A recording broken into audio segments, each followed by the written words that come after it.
Because Banter with Richie B Productions is launching an all-new podcast network. 4 shows, 4 hosts, 1 powerhouse of paranormal and cryptid entertainment all week long. Ghost Cats and Cryptids joining the Banter with Richie B podcast network every Sunday at 6 p.m. Eastern Standard Time. Join researcher Jean Tewksbury as she dives into the world of mountain lions, the elusive predators known as ghost cats. Jean also explores cryptids, separating fact from folklore and asking the questions others won't. Kick off your week on Tuesdays with the one and only Wojo, host of Home of the Boom. He's diving deep into the world of cryptids, Bigfoot, and the mysteries that shake the woods.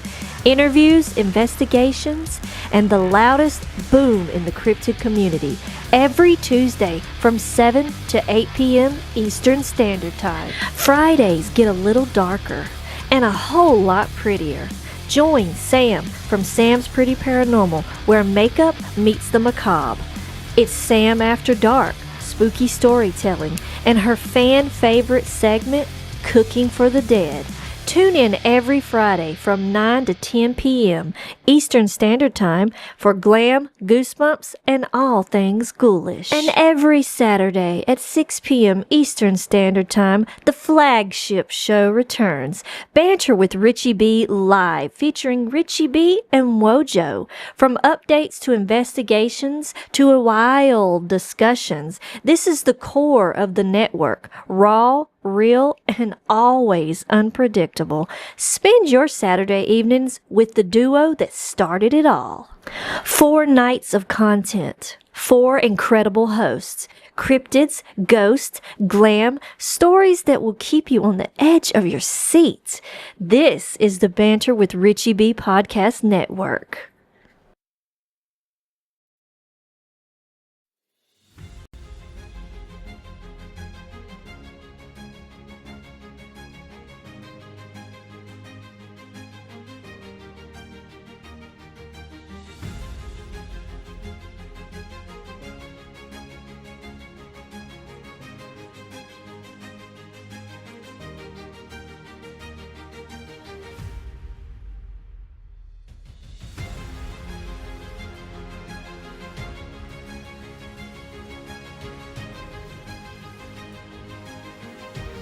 That one is just absolutely beautiful.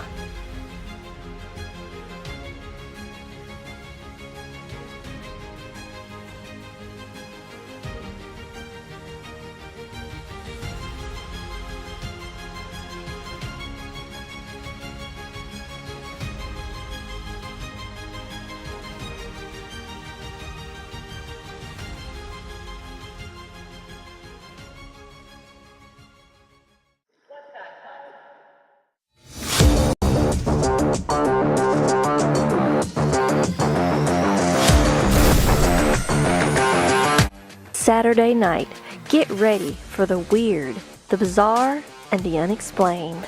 Banter with Richie B is bringing you a special guest you do not want to miss. Joining us is Bigfoot Michigan Rob, YouTube creator, Bigfoot researcher, and the mind behind the popular segment Weird and Bizarre News. Rob dives into strange headlines, unexplained encounters, and the stories that make you stop and say, "What did I just hear?" We're talking Bigfoot, high strangeness, and the kind of bizarre news that only Rob can deliver. February 28th, 6 p.m. Eastern Standard Time, live on Banter with Richie B. Don't miss this wild conversation, because when Bigfoot Michigan Rob shows up, things get weird. With further ado, we are going to start off with what we do, the bizarre news. Hey everybody, welcome to the second episode of Ghost Cats and Cryptids. I'm your host, Jean. Let's see who's been in here. Sun Dragons. Hey, Sam, of course. Sam, love you. You're such big help. You were so awesome. Mary, thank you, Mary. I appreciate you sending out invites to your friends for the Ghost Cat page. Who else do we have? Wojo. is in the house. Moon at Noon, it's good to see you. Trying to get through these as quick. Giovanni, good evening. Come on. Mojo. Let's see. Mojo. Tim, hi Tim. Who else we got? I think I'm catching up here. Adam, my brother from another mother. I'm so happy you were able to join tonight. Kelly, hi, it's nice to see you. And Heather. Oh, hi, Heather. Oh my gosh, I'm so glad you were able to make it. Denny, hi, Denny. And of course, Bigfoot with Banter. Banter with Richie B. Richie B in the house. So tonight we're going to kind of continue on from last week with my research. But what I ended up doing at one point, I was lucky enough to meet a gentleman named Richard Brown. I met him in 2023. A friend of mine said you should really reach out to him. He has a lot of knowledge on the mountain lion sightings in the state, and he also had a knowledge on Bigfoot sightings as well. And he got me in contact with a colleague of his who is very much into looking into other ways of researching Bigfoot, and one being DNA. I'm not smart when it comes to DNA on any of that level, scientific stuff. No, when it comes to basic science, yes, I can handle that. But when you start getting into DNA, I'm lost. But the more that we spoke and stuff, he shared a paper with me on EDNA, which I found extremely intriguing. The paper, they had actually done a study where they had set up these fans in and around a zoo, and were able to collect samples and got, I think it was like 17 vertebrae, which was the animals. They got reptilian, they got bird, they got plant DNA. They actually got DNA from cats in the neighborhood around the zoo. So it was a really neat study. Still didn't know much, but I thought it was kind of an interesting concept. And he said that even though he does the Bigfoot stuff and it's a little bit harder with the DNA, he said maybe you ought to try to use it with yours, because you're looking for an animal that does actually exist. It's just not supposed to be in these areas.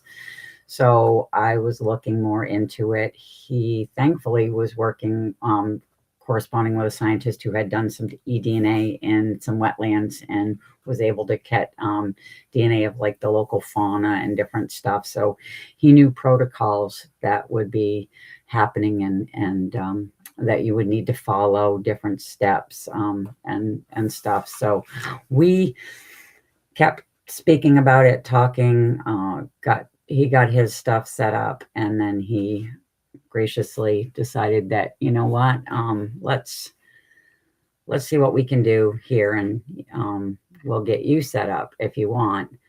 Oh, thank you, Sam. I love you too. Let's see, we got, why is this not going? Let's see. We got, hi, Rachel. Oh, Tansei Elder, I'm so glad you can make it. So anyways, back to my topic here. As you can tell, I get all flighty. Squirrel. But with the discussions we had, we decided, all right, you know what, let's see what we can do. And we started reaching out to different universities to see if they had a way of analyzing samples of eDNA. We got no response. I didn't get any responses. I was ghosted literally on the topic. It was kind of frustrating because I was trying to learn something new, trying to do something new that would benefit, I thought, my research, and getting nowhere at it. So it was a bit tedious. And then thankfully, I was asked by Mr. Tim Vogel if I would like to be a guest speaker at his Cobble Mountain Critter Festival that he held last year in 2025. So, of course, I said yes, because the Vogel brothers have done a lot for me. I love being able to talk to them. They're a wealth of knowledge on the topic of Bigfoot and on other subjects, too. So got to go there, got to meet Richie and Wojo. a lot of other people, great people, Matt Moniz. I got to meet Ernie Davio. Conversations with him were amazing. Once the festival was over with, I was standing around with my husband and we were talking with Eric about, different things. And I brought up the fact that I was trying to do some stuff with EDNA, but I was having no luck whatsoever. And Eric told me, you need to talk to Tim. Tim may have somebody who can help you. So left my husband with Eric and I just made a beeline for Tim. Stood there and let him finish the conversation he was in and then discussed the possibilities of if he knew somebody who might be able to help. And hi, Moon at Noon. Hi, Michelle. How are you? In doing so, he brought up the name Kitty Cat. Hello.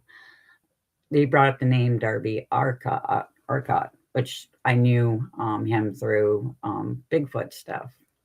But I didn't know exactly, how he could help or anything. But he's like, you really should reach out to him and talk to him and see what he might be able to come up with for an idea on this stuff. So I did reach out to him shortly after I got back from Cobble Mountain. Hey, dude, how are you? And when I did, he messaged me back, gave me his email address, asked me to send what I was asking in an email, so he had a better understanding. So I went over the fact of what I do for research, how I was brought into maybe trying to use eDNA as a way to collect samples and maybe get positive proof that there could be mountain lions within the state. So he was very intrigued, and we had a Zoom meeting on June 13th. We discussed the matters because I was more worried about cost than anything, because DNA being analyzed can cost a pretty penny. While we were talking, it was going to cost a lot more the way that we were talking than I could do. Hey, Josh, how are you? Henry, good to see you. So we decided to kind of step back for a little bit, think about things, and we would get in touch again in a few weeks. So in July, we had another meeting, and he was able to, in the time that we were apart, get a hold of some people who thought it would be a great collaboration to try to come up with a project for this. And it was well within my budget, because I was taking care of, all of the costs for what needed to be used to collect samples and stuff. And so we decided that we would have a group meeting to make sure that everybody wanted to move forward. Everybody could meet each other and know exactly what would be planned and going on. And so throughout the next few months, that's what we did. We kept talking, and then we decided that we were going to go forward with it, and we started the Eastern Panther Project. So I had went to get fans set up, because with eDNA, I was getting airborne samples, because eDNA, you can get samples from the air, from the water, from the ground. I was doing it by air. So I had to have a special filter paper.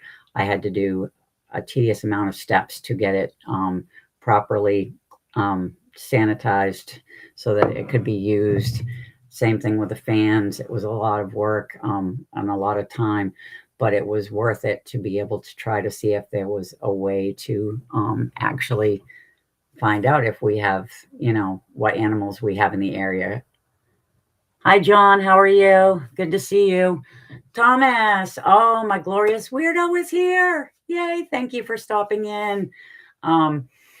So yeah, it was a lot of work, a lot of steps to follow, because I had to send in the protocols that I had. They had to approve it.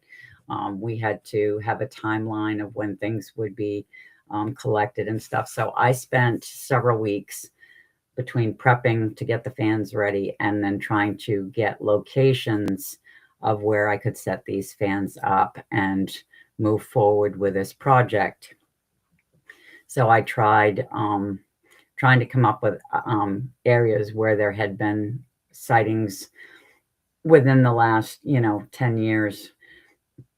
And in some areas where there's been sightings in the last 5, and multiple, trying to get areas like that to see if maybe something is still around, or,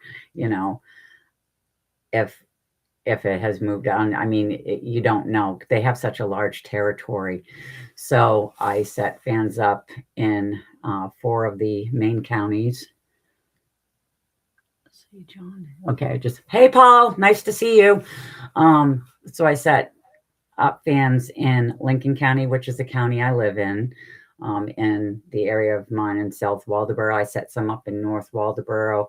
I set some up in 4 towns over.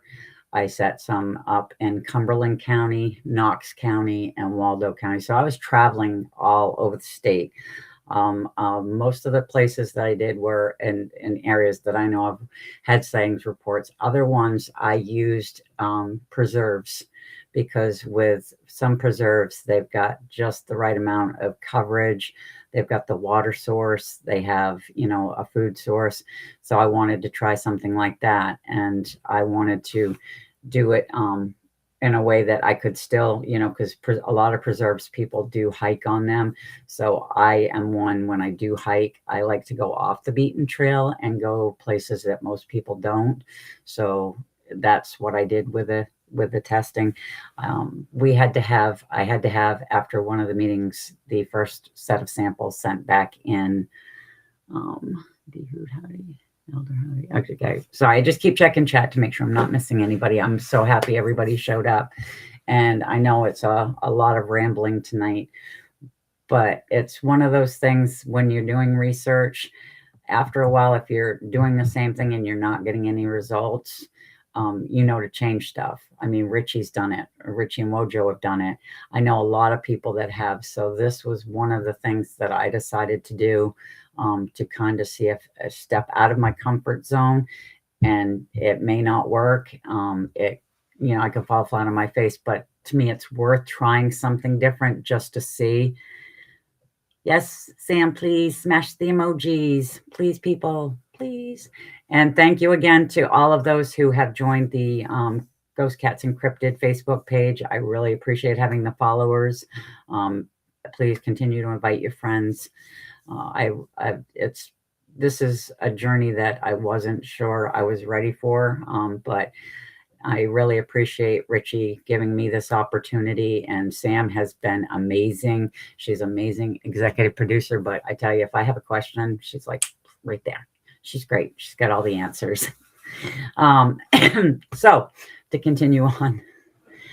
So with collecting the samples, I collected them. I did have a few hiccups along the way. Some family issues came up. I did explain and send emails that I needed, I was going to get the stuff one way or the other. I was going to need a little bit of time. And let's see. And it was a little hard at times, but I was able to get the first 10 samples to them when they wanted them. The gentleman who was analyzing them is actually a professor, and he was teaching his students how to do this technique because they'd never done it. So he turned it into a class, which was great, because the purpose of this project is, when we were discussing it, is, yes, we want to look for this stuff, but we want to be able to see if there's a way for more researchers and more scientists to work together doing projects like this. And with it being a mountain lion that we're looking for, cougar, ghost cat, whatever you want to call them, it's an actual animal that's supposed to be extinct in the area, but they know that there's reported sightings even in their areas, because these gentlemen are in different states than me. And so they were very intrigued by the whole concept of trying to do this. And they wanted to get, the professor wanted to get his students really involved in this, because he explained the fact that they're, extinct in the East and stuff. And they turned it into a project of analyzing the samples but they also put it into a perspective too of, okay, so what if, you're looking for something other than a mountain lion? And one of these students did mention, well, what if we came across, DNA that was unknown and it could possibly be, Bigfoot DNA. So it got the students thinking, which was great. The issue is, and once I got the first set of results in, I was a little upset and stuff, and I had and I did speak to Richie. Richie was great on it. He was very, very, very helpful, and I had talked to him about the process that had happened, and he was trying to talk me down slowly because I was a little upset when they finally did get the stuff done. It was great, the first email, because he said that he was surprised at the fact that they were able to actually extract any DNA, because this is a brand new process for him and the students. But and so he was ecstatic. And he said the next process is cleaning up the DNA to find out what they have. When they did do the cleanup on it, it came back that it was more bacteria. They didn't actually have any animal DNA, which was frustrating for me, because the areas that I put them in, there was plenty of deer, there was coyote. One area, I know that there's a bobcat that lives in that area. So I'm not sure the steps, but it's, like I said, it's new. So we're doing, I'm doing the best I can. And I know I follow protocols, and I'm sure, it's new to the students, and I'm sure that they're doing the best that they could. It was just a little upsetting, but I did my second batch and got them in to them. They tested a few. I didn't get any results back on that, but most were saved, because the gentleman is actually going to be doing a class in July. So he's saving those samples, and has asked me to collect more if I would, because the students really liked it, and he wants to continue on with the project. And he figures what he'll probably do this time is he'll do a collective sample of like his house cat, and then whatever I send in, we can try to figure out, what animals that were in mine compared to the house cat, which is kind of a neat little thing to do. At this point, they are planning to publish a paper on just the process we went through and stuff. I was at first not allowed to speak of it, but I have spoken to Darby, and he was like, yes, feel free. I told him I wouldn't mention any names, because I know at first that was one of the things that I was asked not to do. So he told me it was fine. He also then, a few days later, reached out to me and said that he would like to continue this study. And I was kind of shocked by it, but he asked if I would be willing to do this all over again next fall. So I reached back and told him I would be extremely happy. And I also have decided he wants me to hold off, but I'm still going to probably at least try later in the year, next year. I'm going to try different locations in different states. I have spoken to a couple people about doing one in, doing some fans in their area in Massachusetts. I'm going to reach out to some people in New Hampshire, and going to try to go from there. System LOL, sorry. Yeah. So even though the first phase of the EDNA project is done and we didn't get any of the results that we wanted, we are going to continue on. And I'm looking into a different filter material, because the one that I was told to use is extremely thick. It's extremely hard. And there have been more papers published, and there's more findings on other materials that are actually a lot easier to use. and I will probably step up and start doing more work on that and getting that ready. So in July, I can start collecting some more samples, and then in the fall, start collecting more for another group to start doing their research. I just wanted to put, okay. I was like going, okay, what? Trying to keep up with the comments just in case. I don't want to miss anybody.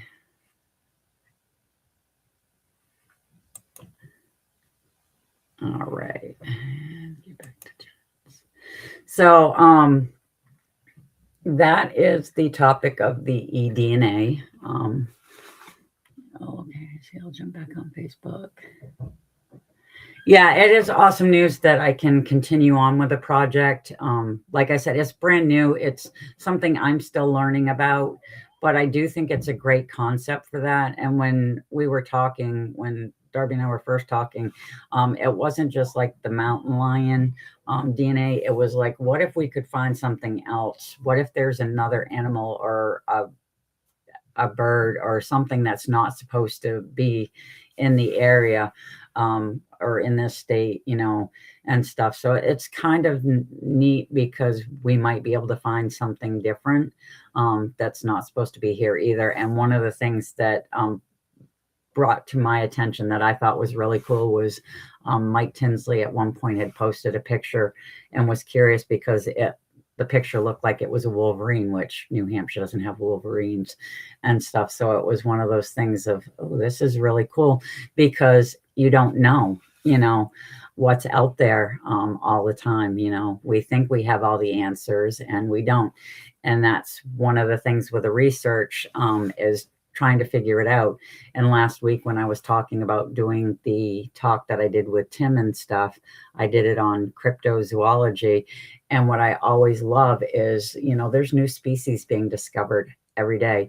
And 2019, when I did the talk, it was a great year to do that talk because there was so many new species that were discovered. And the one that blew my mind and a lot of people's was the Tapanuli orangutans, because they are a species that was living underneath scientists' noses, and they just assumed that they were the Sumatran orangutans. And these orangutans only live in like one part of what they call the Botang Tora forest area. And when one was brought in injured and stuff, they realized that it was not a Sumatran orangutan. Their bone structure was different. So they started doing DNA tests and different stuff and did some with Borneo as well to find out that this was a brand new species of orangutan. And when they did the DNA testing on the Tapanuli orangutans, they found out that it's the newest species with the oldest lineage to all of the great apes, which was a major discovery. So you have to remember that when it comes to this stuff, you know, we know a lot, but we don't know everything that's out there. And Richie's shown that with his podcast. I mean, you know, he was looking for Bigfoot and now he's found a whole lot more than that. And I think that that's important when it comes to research too, because it just shows that you're not stuck in the same pattern. You're doing different stuff and you're finding new stuff or finding new ways to discover things and be able to do the work. We sure do know.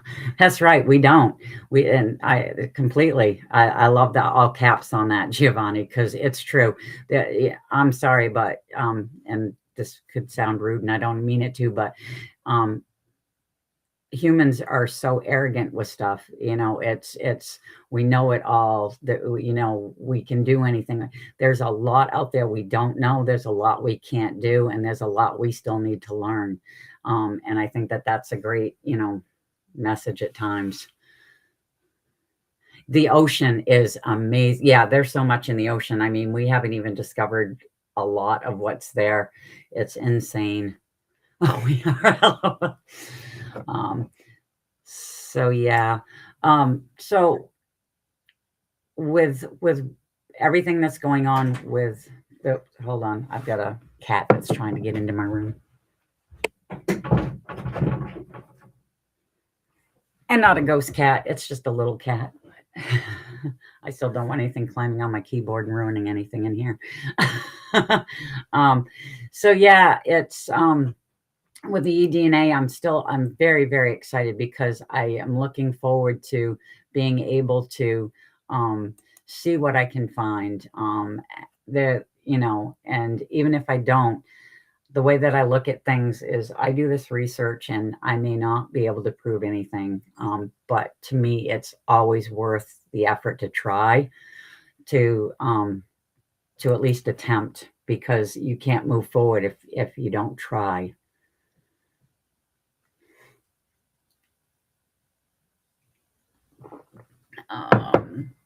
All right, so that kind of takes up the whole eDNA part of it.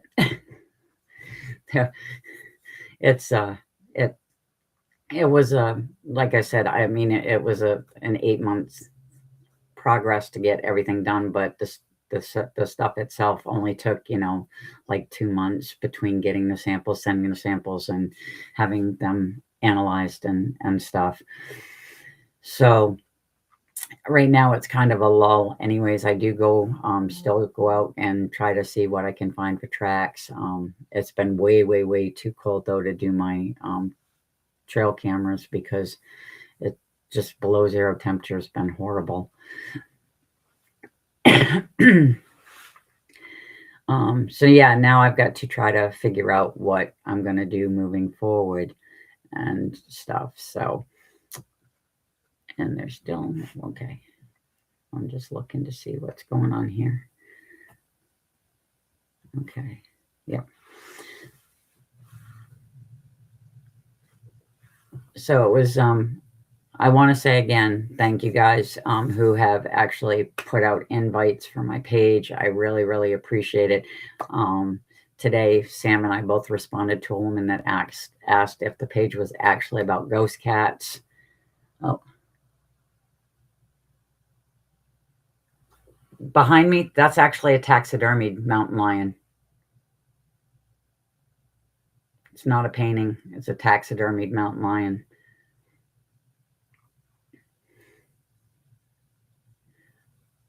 The woman that Sam and I responded to, she was asking if the page was actually about ghost cats. And we both responded that it was about ghost cats and cryptids. We explained mountain lions and stuff. And I had actually sent the woman a private message explaining what it was. It was a podcast, page. And I did have a research page, and she was more than welcome to, join that if that was something interesting. And she was actually, how often do you get out? Oh, I try to get out this time of year. I try to get out at least a couple times a month. In the summertime, I'm out probably 2-3 times a week. And that just depends on if I have reports and stuff on where I've got to go and how long that's going to take. Because I will go to like people's properties and do reenactment photos and try to get things lined up and talk to them and stuff. But as of right now, because the amount of snow we've gotten, I have only been out just a couple times a month, and normally it's a couple times a week and stuff.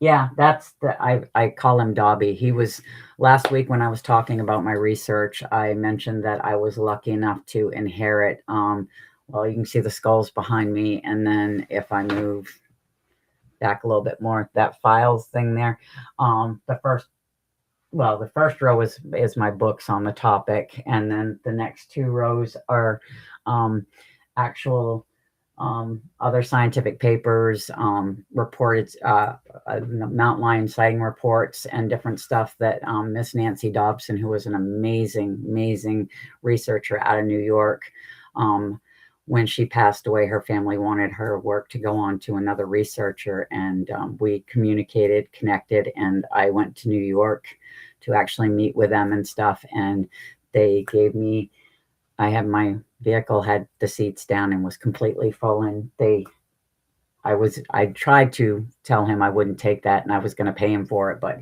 he actually gifted me the mountain lion that was hers. So I call him Dobby, because, after Nancy and her husband, Bill, who was nice enough to do it, there was Dobson. So that's Dobby, the mountain lion.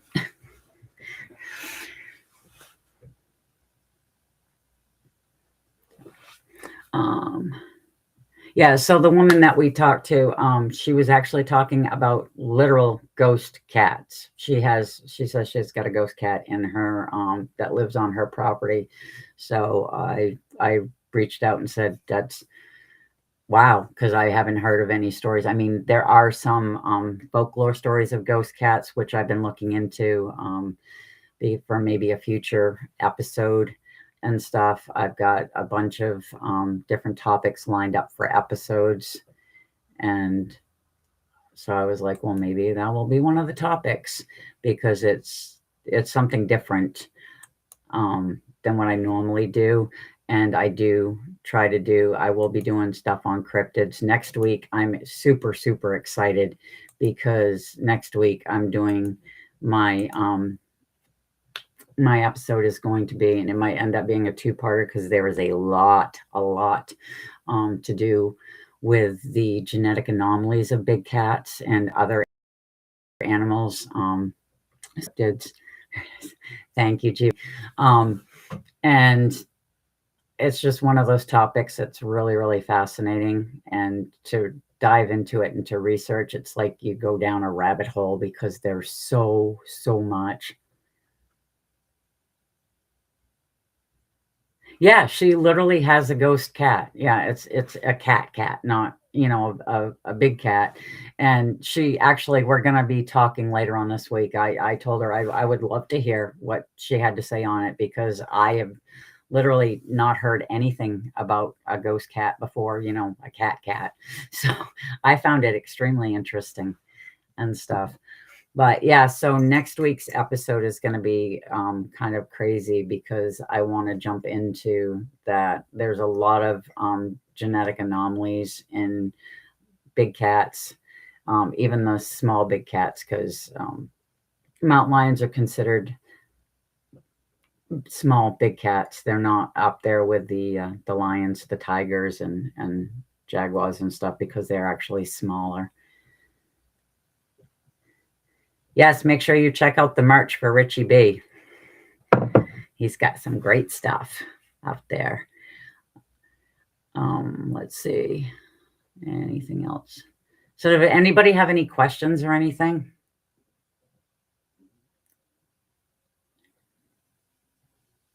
Because I can move on to another subject altogether. Hourglass, purple sand, orange, red, heart-shaped diamond. What?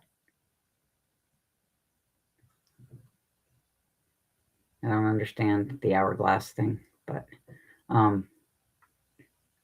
so yeah, even like with the genetic anomalies in big cats and different genes that cause different color variations, different things like that, it happens in other animals too. And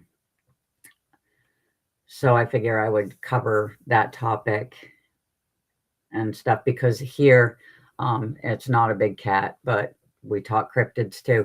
In Maine, one of our cryptids is called a specter moose, and it was first seen at Lobster Lake. Gentleman saw it. It was, he said, much larger than a regular moose. It was all white, antlers all white, eyes were brown, so it was not albino. And he called it a ghost moose because he shot at it. And a collar program out there trying to track movements. I love cats. I didn't realize that was an hourglass. Oh, okay. I was, yeah. And so he said it disappeared. It shot at it, just disappeared. And there's been sightings over the years where people have come across it. Hunters have literally said, there was a story of hunters out, and they were out moose hunting. They shot and killed a white moose, hung it up. Next morning they get up and the moose was gone. And a few hours later, it's running through their camp trying to trample them. And then about 2 hours later, it's seen 90 miles away by somebody else. The funny thing about that is there is a condition in moose called leucism, or leucism is what it says, but it looks like leucism. And it literally, how would legislation act? These mountain lions come. How would legislation affect? I see. I don't think it would. If okay, now we're back on the mountain lion stuff. So Tim, thank you, Tim. I don't think it would, because I have talked to the state biologists, like I said, the former and the current ones and stuff. And even when they were declared extinct, nothing changed. None of, so it's like, yes, they'd have to be protected. That's about the only legislation. And I don't know how they'd go about that, because right now they're supposed to be, they do have protection on them, which is not protection, because you could shoot one. You can say you felt harm and you're fine. Or you'll get a slap on the wrist if, you didn't feel like you were, being threatened by one. But nothing changed. The logging laws didn't change once they were declared extinct. Nothing, changed. It's just, there's a lot that goes on in this state. And people start saying, oh, if you see them, then, they're going to cut back on hunting. They're going to do this. And as far as I know, then it's not going to happen. And I don't know that much would change. I mean, because we have such a vast state. It's 90% forest area. It's the 90% of the state is forest area. And with the range that they have and stuff, unless you knew exactly what their range was and decided this area needs to be off limits, there's no way of knowing. I mean, that they're that elusive and that hard to track. And until they can actually verify that they're back or whatever, then that would be an issue and stuff. But so, yeah, I mean, I'm not really sure. I'm actually looking forward to connecting with you to talk to the gentleman that you had spoke about, that is part of the Inland Forestry's service, because I would like to know his thoughts and impacts on it, because when you talk to most of the people that are involved in it and stuff, and that's why a lot of the reports in the state don't get reported, because they're told, they tell me it's robotic. Literally, if you say anything, it's like, no, you didn't. It was, misidentification. It was a dog. It was a bobcat. It was and that's what they get every single time. So it would be nice to talk to somebody who is a little bit more open-minded and actually has an interest in knowing more about the whole topic. That would be great. Did I miss something? Because all I see is OMG.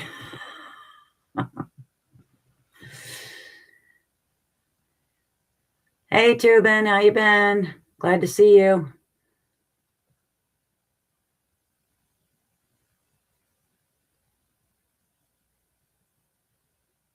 AJ, I hope I said that right. Hi, how are you?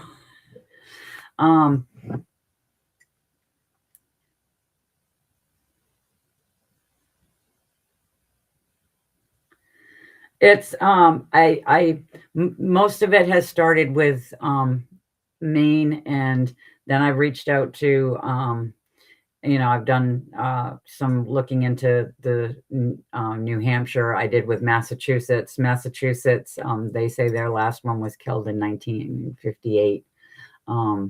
I think that's what it was.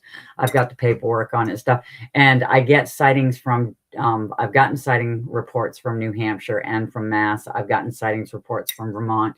And now with Nancy's stuff, I have stuff from New York. I have stuff from Pennsylvania. I have talked to from the ECBRO, because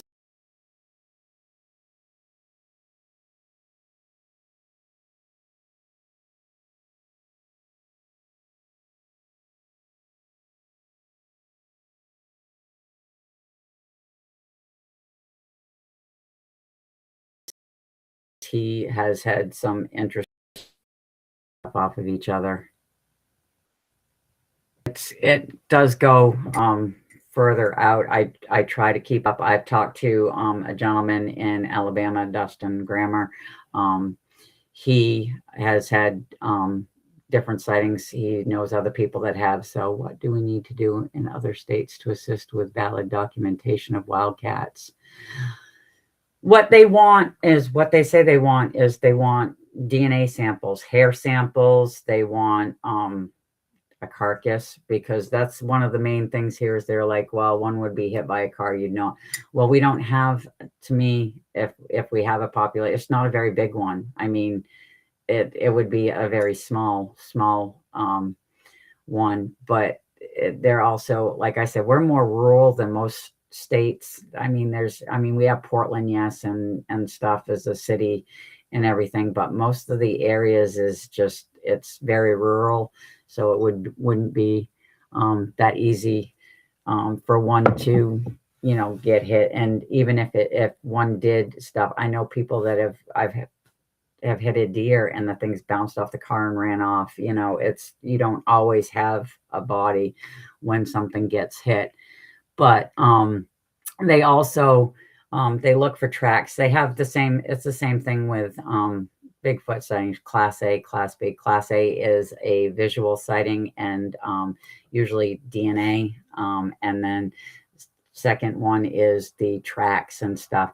The state says that there's been no documented sightings since the last known one was killed in 1938, which is a load of crap, because I have a newspaper article where a woman saw one in Cape Elizabeth, reported it. They actually found hair samples, had it analyzed, and it came back positive for cougar DNA and stuff. There's been tracks in Monmouth that were positively identified, and they casted them that were mountain lion. It's just, I don't know what the issue is. I honestly don't. Every time I talk, I'm told that they're not here, unless it's in transit and stuff. And I have been told that most of the time it is considered, it's misidentification. And yes, I will wholeheartedly admit, sometimes your eyes will play tricks on you. Things look bigger or, stuff. And the one thing that blew my mind is when we were talking, and I thought that he was absolutely crazy, was the number one misidentification, though, for a mountain lion is actually a deer and not a dog. And in this area, the deer are the same color.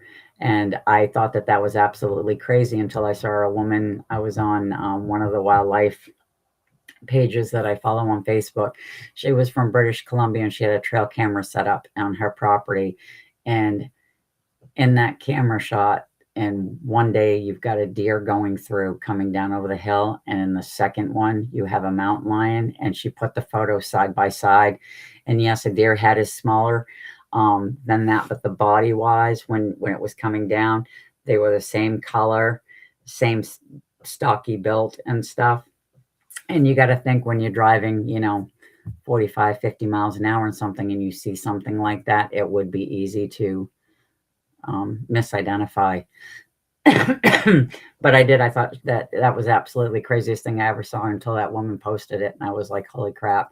And I actually printed off the photo. I got a hold of her and said I do talks and stuff, and I asked her if it would be possible for me to use her photo to explain what I was saying. And I told her I'd give her full credit, which I did put her name on the photo. I showed her, and she was like, yes, please do. Yeah, it's insane, Sam. You wouldn't believe it. It was like crazy that they even remotely look like. Hi, Lori. Good to see you.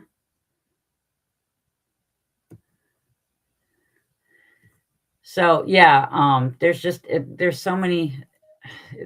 With this research, the more that I look into stuff, the more that I do, it is like opening, somebody told me I'm opening a can of worms, and things just kind of snowball, go in one direction, then they can turn and go in a different direction. It's crazy, but I really enjoy it because I have a really deep love of animals. I have a respect, especially for these cats, because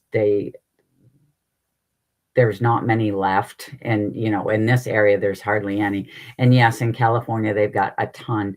But also, like I said, in a state like that, yes, you're going to have the fatalities because they've got the freeways and different things. Then again, it was 2 isolated cases.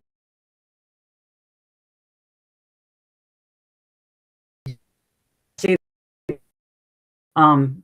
Giovanni, they're isolated. And I've printed off stuff from out west. Like I said in my first one of my interviews I did with Wyoming, because they were having a lot of sightings in a town, which if they have them in a town, they do go in and they try to find it and remove it. And try to get it, relocate it and stuff. And but at the bottom of the thing, their inland fisheries and wildlife will tell you, if you have a sighting, it doesn't mean that they're going to be able to find it, because these animals are that stealthy and they're that quick, and they climb trees. They can leap from tree to tree, and you can lose them. Most of the time, even when scientists go to collar them, they use dogs. It's the best way to track them, because they are, like I said, very elusive, very stealthy, and they can be there 1 minute and they're gone, and you may never see them again. You're shut down. Yeah, that's what it is here. So a lot of people, even the reports that I got from Nancy from New York, Pennsylvania, a lot of people put down, no, they didn't. Somebody asked me when I had mine, they were like, did you talk to a warden? No, I didn't talk to a warden, because I'm going to be told that that's not what I saw. And I know what I saw. Okay, I almost hit it with my car. I found the track. I went back, and when I showed it to the state biologist, he was just completely happy seeing that. He was like, oh my gosh, this is, not symmetrical, because canine prints are symmetrical. They make an X. Feline prints, they don't leave claw marks usually, because they're retractable. Sometimes though, you will get, if it's something that's a little slick or something, they might just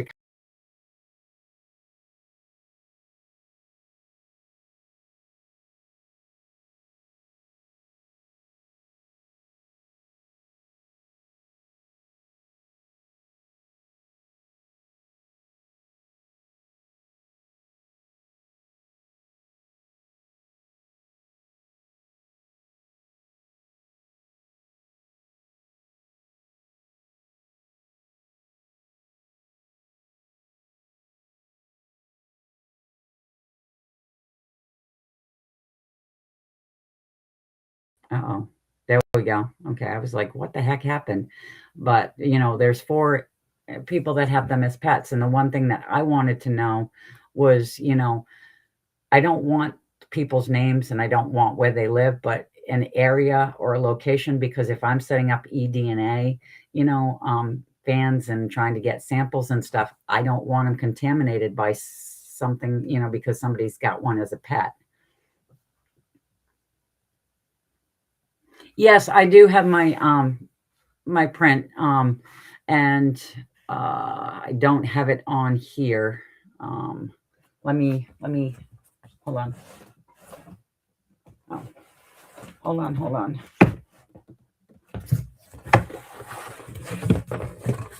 There we go. I don't know if you're going to be able to see it though, but I did up a poster board, and that's the print right there. That's my hand, and that's the print.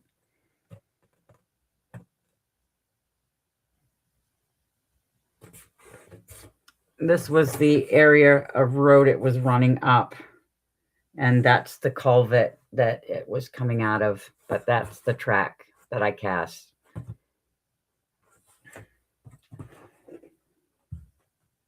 Oh, I'm froze.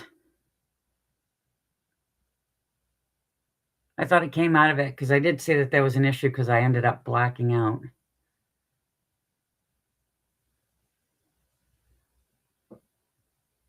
Can somebody tell me that I'm back?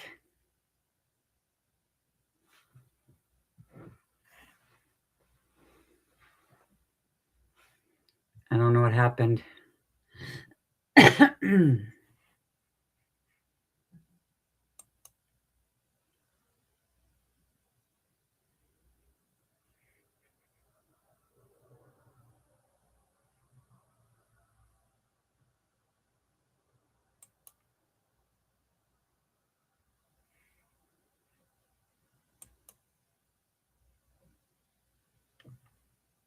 Okay, I'm good. Okay, cool. Yeah, I was like, I know that there was an issue at one point because the screen went black and then I came back. So I was like, I figured I froze. Okay, you can see. Yay, thank you guys. Sorry. Oh. Yeah, so just in case I froze, I don't have it with me, but that is the picture of the track that I got. And that's the one that I showed the state biologist, and he was completely and utterly superly impressed with it until he found out what I saw and where I got it. And then, yeah, not so much.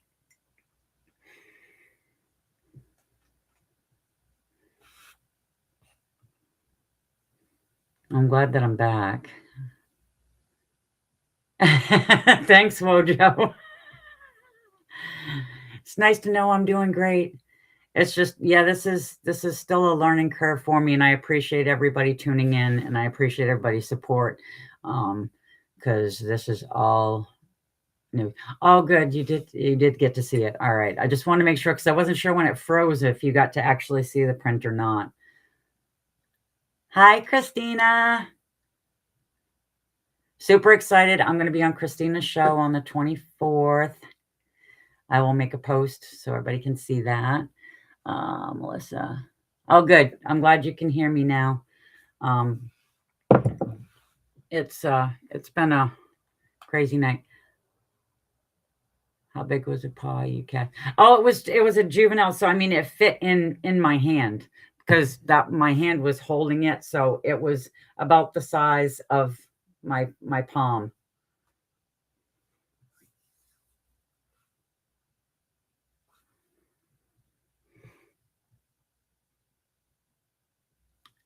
Thank you, Giovanni. So it's getting up there. My show is getting ready to end. So I do want to remind you guys that next week I will be doing the episode on genetic anomalies in big cats. And I'm really super, super, super excited for that because there's a lot of different stuff to cover, not just with the mountain lions, but there's stuff to cover with like the black tigers in Asia. There's the lions of Savo are like one of my favorite ones. They actually did a movie called Ghosts in the Darkness because it was based on a true story of two man-eating lions in Africa. That there was something that was genetically different with them, which was very, very awesome. And like different cats, just, melanism and other stuff. So it's going to be a fun, I think a fun episode just because there's just going to be so much talk of all these different cats. And I will make sure that next week I have photos that I can pop up so you guys can actually see. So I don't think panthers are down here. Can mountain lions be black? That's one of the things I will go over with next week, is whether or not they can actually be black or albino, or if there's something else going on there. Oh, that story. That is an awesome, awesome story.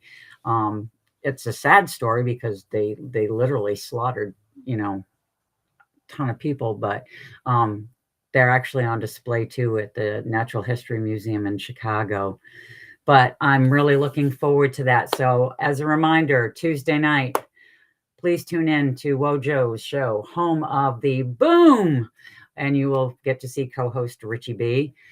Friday nights, tune in to see Sam After Dark.